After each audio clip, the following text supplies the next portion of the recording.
ini adalah tugasan kami berdua. Tugasan untuk bengkel PBD, KBAT dan juga SKPMG 2. Okey, tajuk yang diberi kepada kami adalah perbezaan buku panduan PBD edisi 1 dan edisi 2, iaitu di mana bab 1 pengenalan dan bab 2 untuk pentaksiran bilik darjah. Kita akan masuk ke bab 1 iaitu pengenalan untuk edisi 1 dan juga untuk edisi yang kedua. Okey, di sini kita lihat kedua-dua edisi ada matlamat dan objektif dan kedua-duanya adalah sama sahaja, iaitu bagi matlamat panduan pelaksanaan PBD, ia membantu pentadbir dan guru melaksanakan pentaksiran.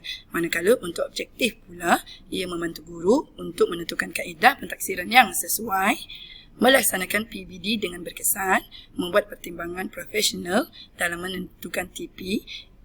TP iaitu tahap penguasaan. Okey, itu dia tahap penguasaan dan juga menjalankan tindak susul. Okey, kita teruskan kepada yang seterusnya. Perbezaan PBD. Dalam edisi 1 dan edisi 2 terdapat perbezaan dalam organisasi kandungan. Okey, kalau dilihat dalam edisi 1, kita ada 8 bab, manakala untuk edisi 2 kita ada 9 bab. Okey, untuk edisi 1, bab pertama adalah pengenalan. Bab kedua adalah pentaksiran bilik darjah. Bab ketiga adalah tahap penguasaan dan standard prestasi. Seterusnya bab keempat adalah pertimbangan profesional. Bab kelima, pelaksanaan PBD. Bab keenam, contoh instrumen. Bab ketujuh, penutup. Dan akhirnya, bab 8, glosari. Manakala, untuk edisi kedua, untuk bab pertama sama juga pengenalan. Bab kedua pun sama, pentaksiran bilik darjah. Kemudian diteruskan dengan bab ketiga, tahap penguasaan dan standard prestasi. Dan seterusnya sama juga untuk bab keempat, pertimbangan profesional. Dan seterusnya bab kelima, pelaksanaan PBD. Dan bila sampai ke bab keenam, dia telah berubah menjadi pentaksiran bilik darjah berasaskan projek. Dan seterusnya ke bab ketujuh, ini diambil daripada bab ke-6 edisi 1 iaitu contoh instrumen. Okey, kemudian kita teruskan ke bab ke-8 iaitu pengurusan pentaksiran bilik darjah dan akhirnya bab 9 adalah penutup. Okey, kita teruskan ke bab yang kedua iaitu pentaksiran bilik darjah. Silakan Teacher Sheila. Okey, saya akan menceritakan tentang bab 2 iaitu pentaksiran bilik darjah dan perbezaan dalam edisi 1 dan edisi 2. Jadi apa yang kumpulan kami dapati di dalam bab 2 ini, baik edisi 1 maupun edisi 2 tiada sebarang perbezaan. Jadi kami teruskan saja untuk menceritakan tentang persamaan kedua-dua pentaksiran ini. Jadi pertama kita lihat dulu konsep pentaksiran bilik darjah ini. Untuk pengetahuan guru-guru semua, pentaksiran bilik darjah ini dilaksanakan secara formatif dan sumatif.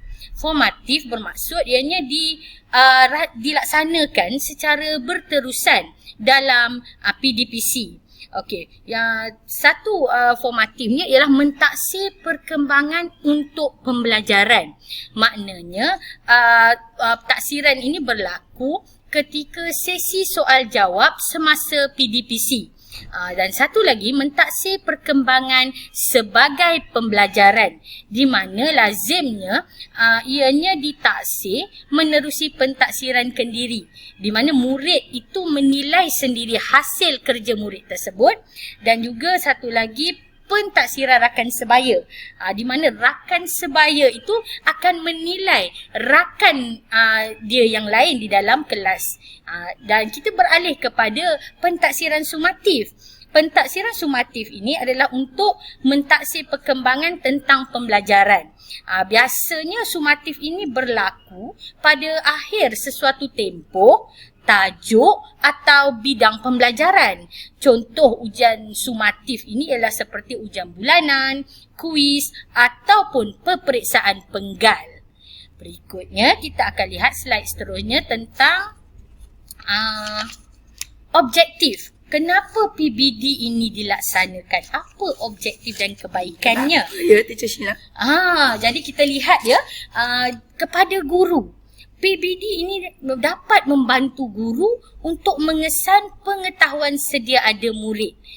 Selain itu, guru itu dapat mengesan perkembangan murid, mengenal pasti kekuatan dan kelemahan murid, mengetahui sama ada PDPC yang dijalankan itu berkesan ataupun tidak, merancang, ubah suai dan menambah baik kaedah PDPC untuk memberikan kefahaman yang lebih kepada murid. Dan akhir sekali, guru tersebut dapat menjalankan tindakan susulan demi meningkatkan mutu pengajarannya. Bagi murid pula, PBD ini dapat membantu murid tersebut mengesan perkembangan diri. Maknanya murid tersebut tahu di tahap mana dia berada. Di samping itu, murid juga boleh mengenal pasti kekuatan dan kelemahan murid di dalam apa jua aspek pembelajaran. Dan akhir sekali dapat mewujudkan pencapaian. Teacher Sheila, saya nak tanya SWOT analysis tu apa SWOT analysis ni adalah terdiri daripada S itu adalah strength iaitu kekuatan, W itu adalah weakness kelemahan, O adalah opportunity iaitu peluang, threat adalah ancaman atau sebarang halangan. Jadi bila dia dapat kenal pasti keempat-empat elemen ini, murid tersebut dapat memberikan komitmen yang lebih di dalam pembelajaran. Begitu Teacher Sheila. Okey, kita teruskanlah Okey, ciri-ciri utama PBD terdapat beberapa ciri utama PBD dan kedua-duanya pun masih sama baik di dalam edisi 1 maupun edisi 2. Jadi marilah kita lihat satu persatu. Yang pertama, dia boleh dirancang oleh guru. Ini kerana dalam PBD, guru tersebut yang akan menilai muridnya sendiri.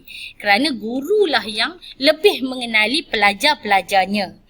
Yang kedua, PBD ini juga ditaksir secara bersistem di mana guru tersebut merancang PDP-nya, dia menentukan instrumen, dia melaksanakan PBD dan membuat pentaksiran dan selepas itu dia merekod, menganalisis, mengambil tindak susul dan juga melapor. Berikutnya, formatif dan sumatif. Ini bermaksud PBD ini dijalankan melalui kaedah dijalankan secara berterusan lah. Dia tak tunggu bulan 5 baru kita ada ujian untuk mengenal pasti kemajuan murid. Secara berterusan dalam PDP, kita dapat melihat bagaimana murid itu dapat maju daripada satu tahap ke suatu tahap. Maksudnya bila-bila masa pun boleh Teacher Sheila? Ya, bila-bila masa pun boleh. Kita tidak terikat. Okey, berikutnya pelbagai kaedah. Kaedah ini adalah tidaklah bergantung hanya kepada penulisan atau bertulis semata-mata. Guru juga boleh mentaksir murid dia menerusi pemerhatian guru tersebut terhadap murid jika terdapat sebarang perubahan tingkah laku dan juga boleh taksir secara lisan, secara sesi soal jawab. Okey. Berikutnya, berasaskan kriteria. Ini maknanya PBD ini juga dia mengikut garis panduan yang telah ditetapkan berdasarkan standard kandungan, standard pembelajaran, standard prestasi dan dia juga ada tahap penguasaan yang ditetapkan. Jadi bukanlah dibuat secara suka hati. Dia ada garis panduan yang perlu guru tersebut ikut. Berikutnya, PBD ini juga menekankan perkembangan individu. Ini menekankan perkembangan individu di sini bermaksud ianya berdasarkan kemampuan individu dan bukannya kita membandingkan antara murid. Maknanya murid tersebut dia tahu dia berada di tahap mana dan tak semestinya murid yang dapat murid yang dapat C ni tidak bagus seperti murid dapat A. Penilaian itu lebih sama berikutnya ialah menekankan perkembangan mengesan perkembangan pembelajaran secara menyeluruh. Jika sebelum ini pengetahuan lebih tertumpu kepada buku teks sahaja, tetapi berdasarkan PBD kita mentaksir sama ada dari segi jasmani, emosi, rohani, intelek, kognitif, psikomotor dan afektif. Maknanya kita mengambil kira pembelajaran secara holistik. Berikutnya, membolehkan tindakan susulan. Jadi hasil daripada PBD yang dibuat oleh guru tadi, guru tersebut boleh melaksanakan tindak susul, contohnya merancang PDP-nya untuk murid-murid yang mungkin berbeza aras kefahaman tersebut. Jadi PDP, pembelajaran, kandungan semua dapat disampaikan dengan lebih berkesan. Dan yang terakhir, menggalakkan pentaksiran kendiri dan pentaksiran rakan sebaya, di mana murid tersebut dapat menilai diri sendiri dan dia juga dapat menilai murid-murid yang lain. Jadi itu sahaja untuk ciri utama PBD. Kita teruskan ya. Kita teruskan lagi. Ini adalah yang terakhir. Minta maaf. Okey, kita teruskan dengan aspek yang ditaksir ya dalam PBD ni. Untuk edisi 1 dan edisi 2 tiada perbezaan. Okey, jadi PBD ni kita bukan sekadar mentaksir dalam bentuk teori, tapi juga ia meliputi pelbagai kecerdasan serta perkembangan emosi dan sahsia murid. Okey, aspek yang ditaksir ini termasuklah aspek nilai dan kompetensi yang diperlukan dalam dunia hari ini. Okey, di samping perkembangan kognitif tadi, okey, efektif dan psikomotor seperti yang dinyatakan dalam DSKP setiap mata pelajaran. Okey, jadi kita perincikan aspek yang ditafsir adalah seperti pengetahuan. Okey, dekat sini kita menilai pengetahuan murid sama ada yang ingin dipelajari ataupun yang sedia ada pada murid. Okey, kemudian kita lihat kepada kemahiran murid itu sendiri berfikir. Macam mana dia berusaha untuk berfikir, cara untuk menyelesaikan masalah. Okey, kemudian kemahiran berbahasa. Penggunaan bahasa yang sesuai untuk situasi yang sesuai. Kemudian kita pergi kepada kemahiran mengira dan of course mengira berfokus kepada kemahiran matematik. Okey, kemudian kita pergi kepada kemahiran belajar, bukan saja secara teori tetapi juga secara hands on di mana-mana juga mereka berada.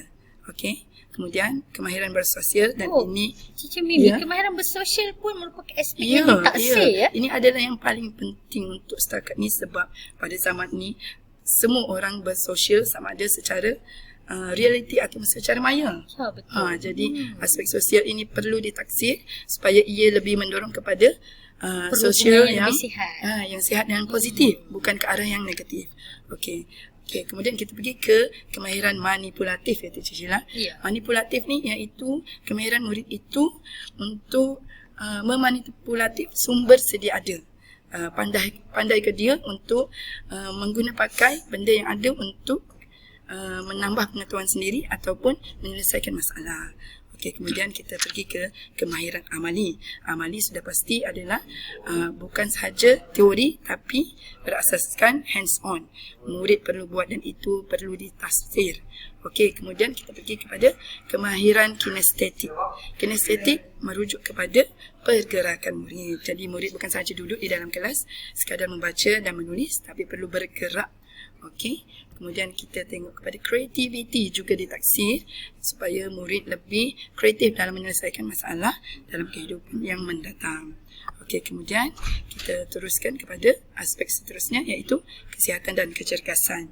Di sini SEGAP diterapkan kepada murid merupakan salah satu aspek yang ditaksir untuk melihat sama ada murid mampu untuk menjaga kesihatan dan kecergasan masing-masing. Ya, betul lah Teacher Mimi, sebab saya saksikan ramai murid sekarang ni dia kurang cergas. Ya, betul, sebab dia asyik menghadap gadget. Ya, Teacher Sheila. Di situ sosialnya berkembang tapi itu perlu dipantau. Okey, supaya seimbang. Okey, Teacher Sheila, kita teruskan. Amalan nilai murni. Yang ini Teacher Sheila amat penting sekarang sebab kita tengok murid-murid kita dah kurang menerapkan amalan nilai murni ni. Jadi ini perlu diterapkan dalam setiap pembelajaran dan perlu ditaksir agar dia lebih diguna pakai untuk masa depan. Okey. Seterusnya yang terakhir adalah sikap. Sikap inilah yang perlu diterapkan dalam kelas, di luar kelas, di mana-mana juga dan ditaksir agar ia boleh dibawa ke masa hadapan dengan sikap-sikap yang lebih positif. Sampai situ sajalah untuk pembentangan kami berdua untuk bab 1 dan bab 2, edisi 1 dan edisi 2. Sekian.